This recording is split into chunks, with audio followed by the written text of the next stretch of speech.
దయగలిగిన మా తండ్రి, పరిశుద్ధమైన మా దేవ, యేసు క్రీస్తు వారి శ్రేష్టమైన పరిశుద్ధమైన నామమును బట్టి మీ వందనాలు స్తోత్రాలు చెల్లిస్తూ మేము ఆరాధన కూడినగా ఆరాధన ఆత్మతో మమ్మల్ని నింపండి. పరలోకంలో 24 పెద్దలు, 4 జీవులు, కోట్లాను కోట్లు పరిశుద్ధుడు పరిశుద్ధుడు పరిశుద్ధులని మానక దివారాతులు ఆరాధించే ఆరాధనను నా ప్రియ రక్షకుని ఆయన మరణ భూస్థాపన పునరుద్ధానాల ద్వారా మేము కూడా తండ్రి బెర్షెబాలో ఆరాధించే భాగ్యం ఇచ్చిన నీకు స్తోత్రాలు. దయగలిగిన మా తండ్రి, పరిశుద్ధమైన దేవా, మీకు వందనాలు స్తోత్రాలు చెల్లిస్తూ అట్టి ఆరాధన ఆత్మతో మమ్మల్ని నింపండి. యేసు నామములో ప్రార్థిస్తున్నాము తండ్రి, ఆమేన్.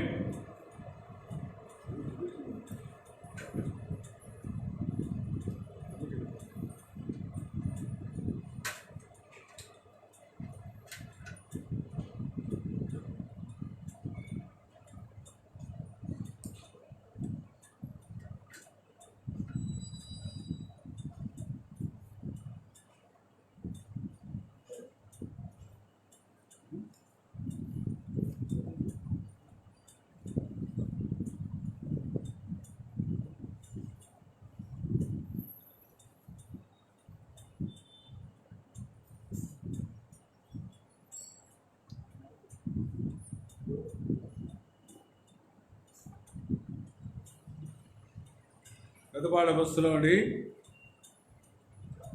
153 పాడుకుందాం.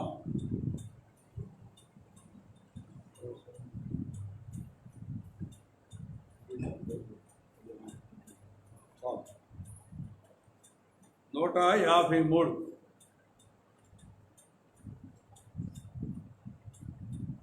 కాబోయేసు నాకై నీ సర్వమే కాబోయేసు నాకై నీ సర్వము ఇచ్చేదేవి ప్రేమను బట్టి అర్పించుకోండి నాకై ప్రేమను బట్టి అర్పించుకోండేవి నాకై కాబోయేసు నాకై నీ సర్వము ఇచ్చేదేవి కాబోయేసు నాకై నీ సర్వము ఇచ్చేదేవి శిరస్సు నిశ్చితివి ఉండమకుటముకై ఆమె నా పాపముల కొరకే శిరస్సు నిశ్చితివి ఉండమకుటముకై ఆమె నా పాపముల కొరకే సాహింపజాల నివేదనముగా సాహింపజాల వేదానముగా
రాబోయేసు నాకై నీ సర్వము ఇచ్చేతివి.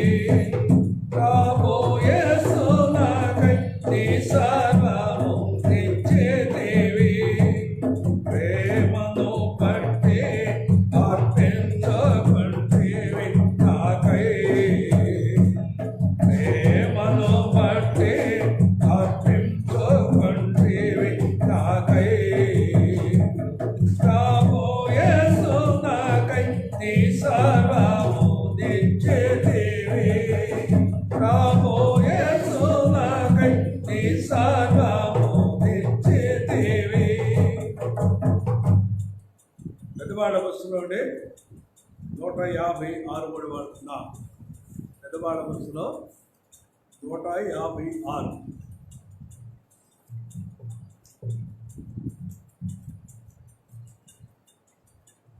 ప్రభువా నీదు ఘన నామము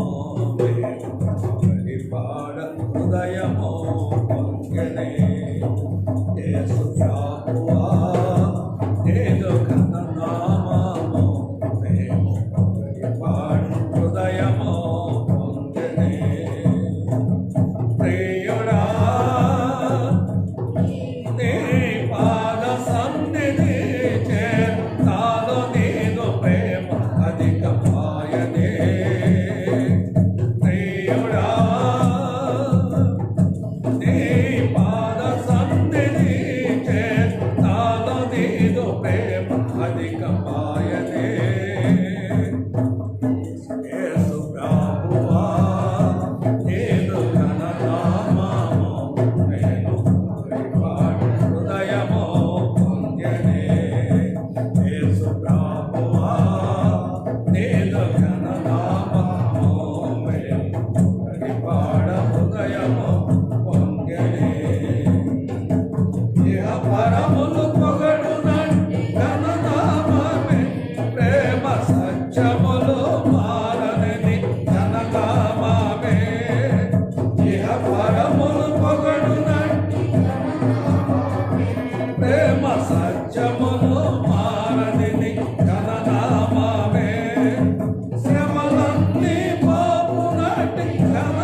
దేవా మీకు వందనాలు స్తోత్రాలు చెప్తూ ధైర్యమా తండ్రి మీరు చేసిన మేలు ఉపకారాలకు తండ్రి మేము కృతజ్ఞత కలిగి ఎలాగా మా పితరులు నిన్ను చూపించి కనపరిచి ఆరాధించి నేను మహింపరిచినాను. మేము కూడా ఎరిగిన హృదయాలతో ఆరాధించే కొరకు మీ లేఖనాల ద్వారా మాతో మాట్లాడమని యేసు నామములో ప్రార్థిస్తున్నాము తండ్రి. ఆమేన్.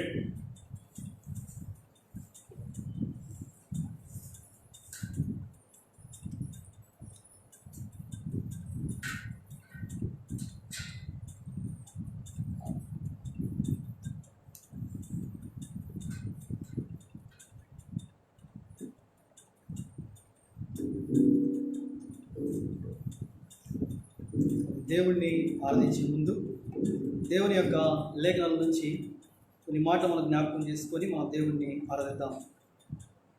కీర్తనల గ్రంథము 68వ అధ్యాయం. కీర్తనల గ్రంథము 68వ అధ్యాయము 19-20 వచనాలు. 19-20 వచనాలు అందరము కలిపి చదువుకుందాం. దావీదు రాసిన కీర్తన 68వ అధ్యాయము 19-20 వచనాలు అందరము కలిపి చదువుకుందాం. ప్రభువు స్తుతినందునుగాక, అనుదినము ఆయన మా భారము భరించున్నాడు. దేవుడే మాకు రక్షణకర్త అన్నాడు. దేవుడు మా పక్షమున పూర్ణ రక్షణ కలుగు చేయు దేవుడే ఉన్నాడు. మరణం తప్పించుట ప్రభువైన యెహోవా వశము. చదవన వాక్యము దేవుడు మన ఇంటిలో దీవించుగా.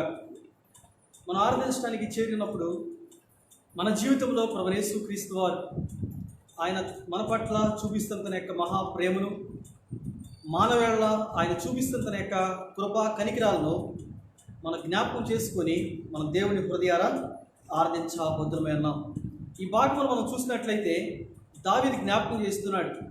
అక్కడ 19వ వచనంలో ప్రభువు స్తుతినందును గాక అన్నాడు. ఏమన్నాడండి? ప్రభువు స్తుతినందును గాక. దేవుడు ఏం చేయబడాలంట? స్తుతించడానికి అర్హుడు. ఆయన్ను మనం స్తుతించాలి. ప్రభువు ఎవరంట? స్తుతినందును గాక. దేవుడు ఎందుకు స్తుతించబడాలి, ఎందుకు స్తుతికి అర్హుడై ఉన్నాడు అనే మాట మనం చూస్తే ఇక్కడ కొన్ని సంగతులు జ్ఞాపకం చేసుకుని, క్లుప్తంగా కొన్ని మాటలు జ్ఞాపకం చేసుకొని మన దేవుడిని హృదయారా ఆరాధిద్దాం. దావీదు అంటాడు అక్కడ, ప్రభువు స్తుతినందును గాక. దేవుడు స్తుతించటానికి, స్తుతించబడటానికి ఆయన ఎవరంటే అండి? అర్హుడు. స్తుతి నొందడానికి ఎవరంటే ఆయన? అర్హుడు. ఆయన అంటాడు అక్కడ, ప్రభువు స్తుతినందును గాక. ఎందుకు స్తుతినందును గాక అనే మాట ఉపయోగించాడు అంటే మొదటి సంగతి జ్ఞాపకం చేస్తున్నాడు. చదవండి, కింద భాగం అంటాడు అక్కడ, చదవండి 19. ప్రభువు స్తుతినందును గాక, అనుదినము ఆయన. ఎందుకంటే అండి, ఎందుకు ఆయన స్తుతినందబడిన వాడు, స్తుతించబడాలి లేక స్తుతినందును గాక అనే మాట చూస్తే మొదటి సంగతి చెప్తాడు అక్కడ. ఎందుకంట? ఆయన మా భారాన్ని భరిస్తున్నాడు కాబట్టి. అనుదినము మా భారాన్ని ఏం చేస్తున్నాడు ఆయన? ఆలోచన ఒకసారి. ఆయన స్తుతినందును గాక. ఎందుకు స్తుతించబడాలి, ఎందుకు స్తుతినందును గాక అనే మాట ఉపయోగించాడంటే అనుదినము ఆయన మనలను ఏం చేస్తున్నాడంట?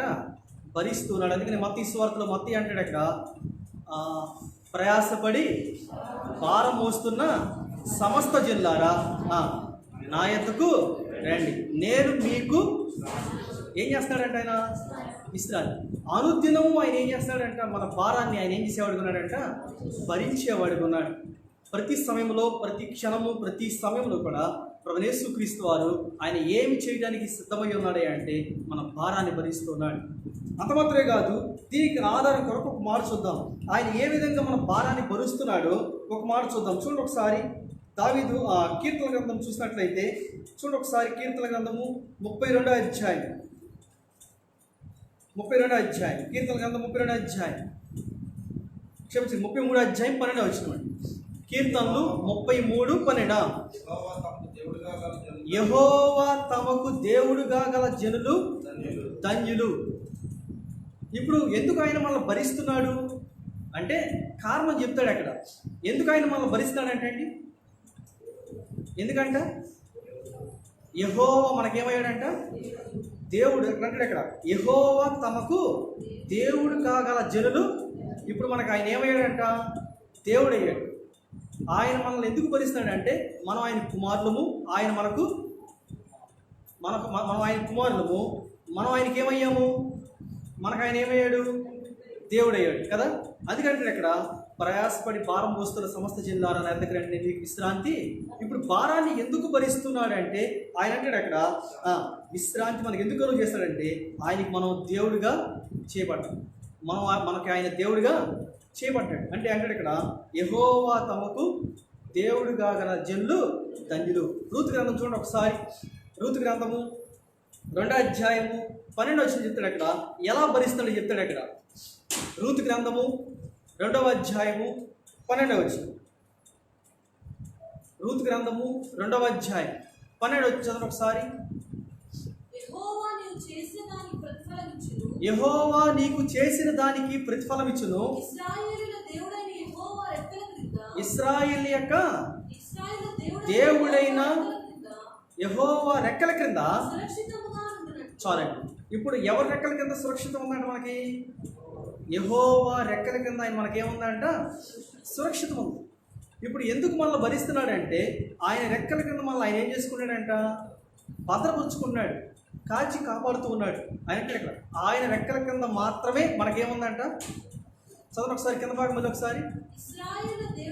ఇశ్రాయేలు దేవుడైన యెహోవా ఎవరి రెక్కల కింద అంటే దేవుని యొక్క. ఇప్పుడు విశ్రాంతి ఎక్కడ దొరికింది మనకి?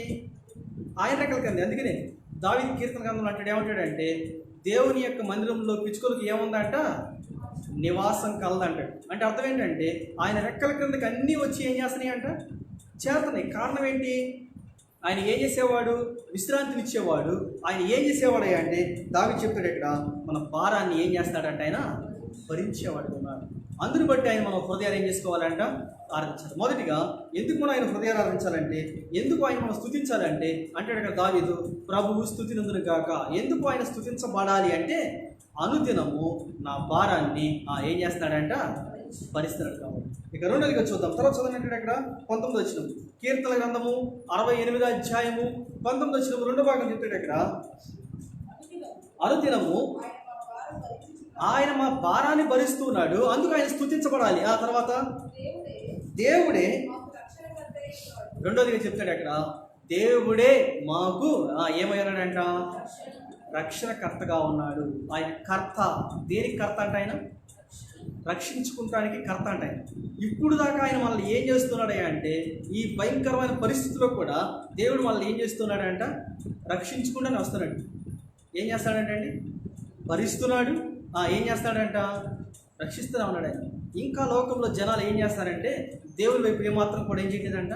చూస్తలా, ఆయన వైపు తిరగట్లా. అయినా దేవుడు ఇంకా ఏం చేస్తాడంటే అండి? భరిస్తూనే ఉన్నాడు. ఇంకా ఆయన ఏం చేస్తాడంటే రక్షిస్తూనే ఉన్నాడు. ఇప్పుడు దాకా మనం సజీవులుగా దేవుని సన్నిధిలో చేరి ఈ విధంగా ఆరాధిస్తున్నాం అంటే ఆయన మనల్ని ఏం చేశాడంట? రక్షిస్తున్నాడు. ఆయన ఏం చేస్తాడంటే అండి? చదువున మాట ఒకసారి మళ్ళీ. దేవుడే మాకు రక్షణకర్తగా ఉన్నాడు. ఆయన మనకి ఎలా ఉన్నాడు అంటే రక్షణకర్తగా ఉన్నాడు. సామెతల గ్రంథము 29వ అధ్యాయం 25వ వచనం.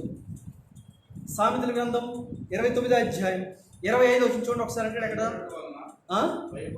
భయపడుట వలన మనుషులకు ఉరి వచ్చును, యెహోవా యందు నమ్మిక ఉంచువాడు ఎలా ఉంటాడంటే సురక్షితంగా ఉంటాడు. కారణం ఏంటి? రక్షించుకునేవాడు ఆయన. అందుకని నా పేరు పెట్టబడిన నా జనులు తాము తగ్గించుకొని ఏం చేసినప్పుడు అంట చెడుతనాలు విసర్జించి నా వైపు తిరిగితే కనుక నేను వారి యందు ఏం చేస్తాడంట? దృష్టి ఉంచి వాళ్ళని స్వస్థపరుస్తాను. అంటే ఇప్పుడు రక్షించుకునే దేవుడు ఎలాంటి వాడయ్యా అంటే ఏ వ్యక్తి అయితే దేవుని వైపు తిరుగుతాడో ఆ తిరిగినప్పుడు ఆయన ఏం చేసేవాడుగా ఉన్నాడంట? రక్షించుకోవడానికి సమర్థుడైన దేవుడిగా ఉన్నాడు. పాత నిబంధనలు చూడండి. ఇశ్రాయేలు ప్రజలు దేవుడికి ఎన్నిసార్లు తిరుగుబాటు చేసినా దేవుడు వాళ్ళు భరిస్తూనే ఉన్నాడు. దేవుడికి వాళ్ళు ఎంత అవిధేయులుగా ఉన్నా దేవుడు వాళ్ళని ఏం చేస్తాడు తెలుసా? రక్షించుకుంటూనే ఉన్నాడు. అవునా కదా? ఎన్నిసార్లు రక్షించుకున్నాడండి? ఫరో సైన్యం నుంచి పోయిన వారం మనం చూసాం. ఫరో సైన్యం నుంచి ఆయన ఏం చేశాడంట? రక్షించుకున్నాడు. అంత మాత్రమే కాదు, ప్రతి నిత్యము వాళ్ళని ఏం చేస్తున్నాడంటే రక్షించుకుని వస్తున్నాడు. ఈ రక్షణ అనే మాట చూస్తే 2 రకాలు. మొదటిది ఆత్మీయమైన రక్షణ, రెండోది శారీరకమైన రక్షణ.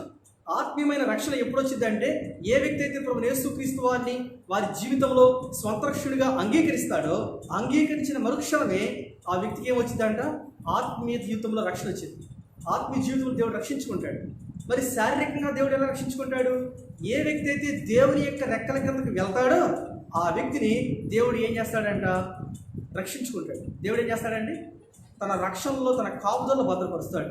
ఈ దినాన నీవు నేను సజీవులుగా ఉండి దేవుని సన్నిధిలో ఈ విధంగా మనం చేరి ఆయన ఆరాధించడానికి చేరి ఉన్నామంటే ఆయన మనల్ని భరిస్తున్నాడు. అంత మాత్రమే కాదు, ఏం చేస్తాడంట? మనల్ని ఏం చేస్తాడంట? రక్షిస్తున్నాడు. ఆయన రక్షణ కర్తగా ఉన్నాడు. ఆఖరిగా మరొక మాట చూసి మనం దేవుడు ఆడుతాం. మూడోదిగా తర్వాత అంటే ఇక్కడ 20వ వచనం, దేవుడు మా పక్షమున. చాలండి. మూడోదిగా ఆయన మన పక్షాన ఉన్న దేవుడు. ఆయన ఎందుకు ఆయన మన హృదయ ఆరాధించాలంట? ఇప్పుడు చెప్తాడు అక్కడ 19వ వచనంలో, ప్రభువు స్తుతి నందును గాక అన్నాడు. అక్కడ ఎందుకు ఆయన స్తుతి నందదగిన వాడు? ఎందుకు ఆయన్ని స్తుతించాలి అంటే, అనుదినము నా భారాన్ని ఏం చేస్తాడు? ఆయన భరిస్తున్నాడు. రెండోదిగా నాకు రక్షణ కర్తగా ఉన్నాడు. మూడోదిగా దేవుని యొక్క వాక్యం వస్తుంది. ఎలా ఉన్నాడంటే ఆయన మన పక్షాన ఉన్న దేవుడు. ఆయన ఎవరి పక్షాన ఉన్నాడంటే ఆయన నీ పక్షాన, నా పక్షాన ఉన్నాడు. కాబట్టి ఇప్పుడు సజీవులు ఇక్కడ కూర్చున్నాం. ఆయన కనుక మన పక్షాన లేకపోతే ఎప్పుడు మనం లోకాన్ని విడిచి వెళ్ళిపోయేవాళ్ళం. ఆయన మన పక్షాన ఉన్నాడు. ఆయన అందుకే దావీదు అనేక సార్లు రాస్తాడు. యెషయా తన గ్రంథంలో రాస్తాడు. సొలొమోను సామెత గ్రంథంలో రాస్తాడు. ఏమని రాస్తాడంటే, యెహోవా నా పక్షం ఉండగా నాకు విరోధి ఎవడు? ఆయన నా పక్షం ఉండగా అపవాది నన్ను ఏమీ చేయలేడు అంటాడు. మరొక చోట దేవుడు నా పక్షం ఉండగా నా మీద అపవాదిన సాధన ఏమాత్రం కూడా ఏమీ దాడి కూడా చేయలేడు. కారణం ఏంటంటే దేవుడు మన పక్షం ఉన్నాడు. చూడండి, దావీదు చూసినట్లయితే గొల్యాతు మీదకి యుద్ధంకి వెళ్తున్నప్పుడు దావీదు పక్షం ఉంది ఎవరండి? దావీదు పక్షం ఉంది ఎవరు? మాట్లాడాలి. దావీదు పక్షం ఉంది ఎవరు? దేవుడే దావీదు పక్షం ఉన్నాడు. కాబట్టి ఇప్పుడు ఆ యుద్ధం చేసిన తర్వాత, గొల్యాతును పడగొట్టేసిన తర్వాత దావీదు ఒక మాట అంటాడు. ఏమంటాడు తెలుసా? యెహోవా స్తుతి నందదగిన గాక అంటాడు. కారణం ఏంటి? ఈ యుద్ధాన్ని ముగించింది ఎవరో? దేవుడే. యుద్ధాన్ని ముగించాలంటే, యుద్ధాన్ని జయించాలంటే ఆయన నా పక్షం ఉన్నాడు. నేను చిన్నవాడిని కావచ్చు, నా చేతిలో ఒడిసెలు ఉండొచ్చు, దాంట్లో రాయి ఉండొచ్చు, కానీ నా ముందున్న వ్యక్తి ఎలాంటి వాడంట? ఎంతో పరాక్రమశాలి ఉండొచ్చు, ఎంతో ఎత్తైన మనిషి కావచ్చు, తన చేతిలో వాడి అయినా ఏటి ఉండొచ్చు, కానీ నా పక్షాన ఉన్న దేవుడు ఎవరో తెలుసా? ఎదురుగుండా నా శత్రువు కన్నా ఎలాంటి వాడండి? బలమైన దేవుడు నా దేవుడు. ఎదురుగుండా ఉన్న అసాధ్యులైన వారికి, సాధ్యులైన వారికి కూడా నా పక్షాన దేవుడు ఉన్నాడు. కాబట్టి యుద్ధాన్ని ఏం చేశాడు? ఆయన జయించాడు. అందుకని చూసినట్లయితే ఆయన నా పక్షం ఉన్న దేవుడు. కాబట్టి ఆయన స్తుతి నొందదగిన వాడు. ఇది మనకి ఆత్మీయ జీవితంలో దేవుణ్ణి ఆరాధించడానికి చేరున్న మనము జ్ఞాపకం చేసుకోవాల్సింది ఏంటంటే, చదవండి ఒకసారి. మళ్ళీ అంటే అక్కడ 19 చదువుకొని మనం ఆరాధన చేసుకుందాం. చదవండి ఒకసారి. ప్రభు ఏం చేయబడాలంటే ఇప్పుడు ఆ స్థుతి నొందాలి. కాబట్టి ఆయన నీ మధ్య నా మధ్య నివాసం చేస్తున్నాడు. ఆయన స్తుతి నొందాలి కాబట్టి పరలోక రాజ్యాన్ని విడిచిపెట్టి నిత్యము పరిశుద్ధుడని మానక దివారాత్రులు స్తుతించే పరలోక రాజ్యాన్ని విడిచిపెట్టేసి ఆయన భూలోకానికి వచ్చి మానవులైన ఏ యోగ్యత లేని, ఎన్నిక లేని మన యొక్క స్తుతులకు అర్హుడిగా చేయడం కొరకు, మన స్తుతులకు పాత్రుడిగా చేయబడాలి. కాబట్టి ఆయన మన దగ్గరికి వచ్చి తను తగ్గించుకొని రిక్తుడిగా చేసుకొని ఆ కలవరిశీల్లో మన కోసం ప్రాణం పెట్టి చనిపోయి సమాధి చేయబడి మృత్యుంజయుడికి తిరిగి లేచి పరలోక రాజ్యానికి వెళ్ళి ఇప్పుడు తిరిగి రానయ్యన్న దేవుణ్ణి నీవు నేను కలిసి ఆయన మనం హృదయారా ఆరాధిద్దాం. అటువంటి కృపాదేవుడు మనకు అనుగ్రహించినగా ఆరాధించుకున్నాం. ఒక సహోదరుడు, ఒక సహోదరి ఆరాధిద్దాం.